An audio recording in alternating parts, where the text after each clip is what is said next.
સુરત ચોક બજાર પોલીસે છેતરપિંડીના ફરિયાદના આધારે બે ભાઈઓની અટકાયત કરવા સાથે વધુ તપાસ હાથ ધરી હતી।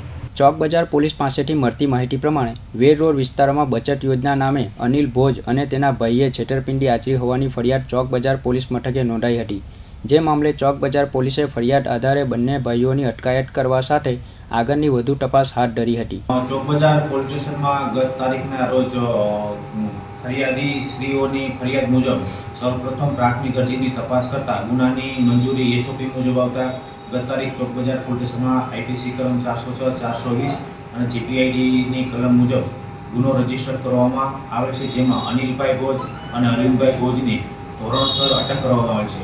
ગુનાની વિગતો જોતા 2013માં અનિલભાઈના પિતા કાનજીભાઈ ભોજનાઓએ 2013માં લક્ષ્મી બચત યોજના તેમજ લક્ષ્મી પૂજન બચત યોજના દ્વારા જુદા જુદા લોકો પાસેથી માસિક પૈસાની હપ્તો દ્વારા ઉઘરાણી કરવામાં આવેલ।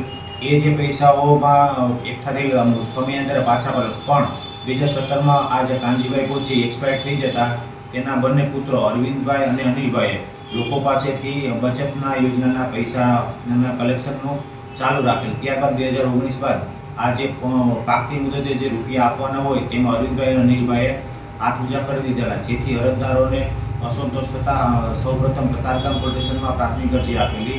ત્યારબાદ એ વિસ્તાર ચોક બજારમાં ટ્રાન્સફર થતાં એસઓપી મુજબ તપાસ કરતાં મહેરબાન સીપી સાહેબનાઓની સૂચનાથી ગુનો દાખલ કરવામાં આવે છે અને આરોપીને અટક કરીને આગળની તજવીજ ચાલુ છે।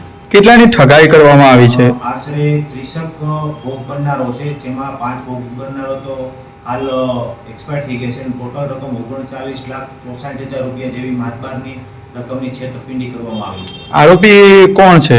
આરોપીમાં એક અનિલભાઈ જે છે એ પૂર્વ કોર્પોરેટર છે અને અરવિંદભાઈ છે એ કોર્પોરેશનમાં નોકરી કરે છે।